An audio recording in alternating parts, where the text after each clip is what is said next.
La mort dans la cité de Francis Auguste Schaeffer, aux éditions La Maison de la Bible, Genève 1974, édition originale de 1969. Chapitre 1. Mort dans la cité. Nous avons vu en première partie que l'homme a oublié le but pour lequel il a été créé et donc aussi le sens de sa vie. Reprenons la lecture. Ma génération et celle qui l'a précédée sont responsables de cet oubli. Il faut donc se garder de jeter hâtivement le blâme sur les jeunes de notre époque. Ceux-là même qui contestent aujourd'hui, s'égarent et agissent en complet désaccord avec la conscience chrétienne, ne sont pas les premiers coupables.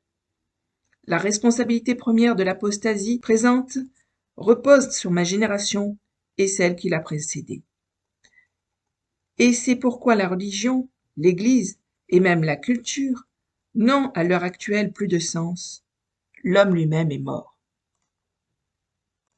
Voici comment Jérémie décrit la nation qui, de son temps, s'est détournée de Dieu. La souillure était dans les pans de sa robe, et elle ne songeait pas à sa fin. Elle est tombée d'une manière étonnante, et nul ne la console. Pour avoir oublié le but de son existence, le peuple d'Israël a connu une déchéance étonnante, et personne ne s'est trouvé pour le consoler. Qu'est-ce qui caractérise notre époque? Le sentiment que nous habitons un univers impersonnel? L'homme moderne n'admet pas l'existence d'un être personnel dans l'univers. Il n'existe de ce fait personne pour aimer l'homme, personne pour le consoler. Il a beau chercher désespérément du réconfort dans les relations horizontales et limitées de la vie, il n'est pas satisfait. L'art, la musique, la littérature, le théâtre le laissent dans une impasse, dans les relations humaines et dans l'acte sexuel. Il ne finit par rencontrer qu'une désolante stérilité et une effroyable laideur.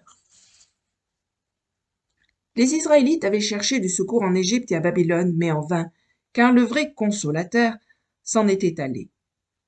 En se tournant vers la pornographie, l'hédonisme, système prônant la recherche effrénée du plaisir, je fais ce qui me plaît, et mille autres choses, nos contemporains répètent la même expérience et vont au-devant de la même ruine, car ils ont oublié l'essence et le but suprême de l'homme. Leur déchéance provoque la stupeur. Le vrai consolateur est parti. Jérémie dit encore, « Tout son peuple soupire, ils cherchent du pain, ils ont donné leurs choses précieuses pour de la nourriture afin de ranimer leur vie. » Lamentation, chapitre 1, verset 11. Afin de ranimer leur vie peut se traduire par afin que la vie ou l'âme revienne. Dans leur cité assiégée, les Juifs affamés donnaient tout pour avoir à manger. De nos jours, la plupart des peuples occidentaux ne sont pas physiquement affamés, bien au contraire. Beaucoup de gens en Europe et aux États-Unis respirent l'atmosphère asphyxiante et fétide d'une société de surabondance et de surconsommation. Mais les hommes créés à l'image de Dieu éprouvent le besoin d'assouvir leurs aspirations profondes, quel que soit leur système philosophique ou intellectuel. Certains, dévorés par une faim intellectuelle, cherchent du côté de la philosophie existentialiste et de l'analyse linguistique sans y trouver aucune réponse définitive. D'autres aspirent passionnément à la beauté et essaient de la créer eux-mêmes à partir de leur propre déchéance et de leur propre manière d'exprimer cette déchéance. Mais cela ne leur apporte ni réponse ni vrai réconfort. Le monde a soif de beauté, soif de réponse, soif de réalité morale. Et de fait, beaucoup de sociologues sont troublés par l'absence de bases solides à partir desquelles ils pourraient établir des structures morales et sociales. Comment l'homme peut-il par lui-même trouver des catégories assez sûres pour distinguer ce qui est bon et ce qui est mauvais socialement? Il essaie le relativisme, le concept du contrat social, différents systèmes de totalitarisme, mais chaque fois qu'il croit avoir trouvé la solution, elle lui échappe et la consolation le fuit. L'homme a également soif d'amour, car Dieu l'a créé pour aimer. Pour combler ce besoin, la génération actuelle s'est jetée dans la sexualité, mais cette tentative se solde par un échec. Je connais des couples qui ont discuté des nuits entières pour rechercher, selon la logique de leur philosophie non chrétienne, un semblant de relations humaines. Ils ont essayé de trouver une phrase qu'ils prononceraient ensemble et dont ils pourraient épuiser ensemble toute la richesse afin d'ébaucher enfin un contact humain revêtu de signification. Mais comme ils étaient limités, Ils ont échoué. Oui, l'homme moderne meurt de faim et de soif, et la main de Dieu s'appesantit en jugement sur notre culture. À l'inverse de Zeus, que les hommes ont toujours représenté lançant rageusement la foudre, Dieu juge ceux qui se sont détournés de lui en se détournant d'eux à son tour, et en laissant l'histoire se dérouler selon le processus de causalité. Ce que l'homme sème, il le moissonne.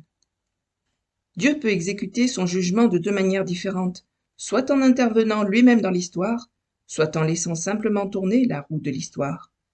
Il arrive souvent que ce sont les bénédictions périphériques apportées par l'Évangile qui deviennent plus tard l'instrument du jugement de Dieu, parce qu'elles ont été dissociées de leur fondement chrétien. Prenons par exemple la liberté. La Réforme a apporté à l'État et à la société un équilibre remarquable entre la forme, ensemble des structures, et la liberté. La liberté pour les femmes, liberté pour les enfants, liberté dans l'État régi par la loi. Or, si nous ôtons à cette liberté son fondement chrétien, elle sera désormais privée de cadre, et en tant que telle, amènera sur nous un jugement par le simple déroulement de l'histoire. À mesure que la roue de l'histoire tourne, notre génération peut sentir partout la poussière de la mort, comme dit Proust. Et comme les hommes se rendent compte du caractère transitoire de la vie présente, ils essaient soit de l'allonger, soit de nourrir l'espoir d'une vie après la mort en recourant à toutes sortes de moyens étranges et trompeurs. Par exemple, et c'est bizarre, des hommes soi-disant naturalistes cherchent à communiquer avec les morts, tandis que d'autres, comme Ingmar Bergman, s'intéressent de plus en plus à la démonologie tout en niant l'existence de Dieu. De même que les Juifs du temps de Jérémie étaient affamés et privés de secours, notre monde post-chrétien, l'État, la société et les individus, qui s'est détourné du seul consolateur, meurt de faim et de soif. Donc, si nous voulons comprendre la portée d'une réforme, d'un réveil et d'une révolution constructive, dans nos cœurs et dans l'Église évangélique, si nous voulons y réfléchir et intercéder dans ce sens, nous devons nous montrer réalistes. Il nous faut comprendre avant tout que nous vivons dans un monde post-chrétien, que les hommes se sont détournés de Dieu, et qu'il y a, par conséquent, famine dans tous les domaines. La mort est dans la police, la mort est dans la cité. Police est le mot grec qui signifie cité. Voilà, fin du chapitre 1er. Dans le prochain podcast, j'aurai le plaisir de vous lire le chapitre 2, La solitude de l'homme. J'espère que cette lecture vous intéresse et vous amènera à réfléchir, d'autant plus que ce livre a été quand même écrit dans la fin des années 60, et c'est quand même surprenant, je trouve, combien il trouve écho dans notre monde actuel. À bientôt, merci. Au revoir.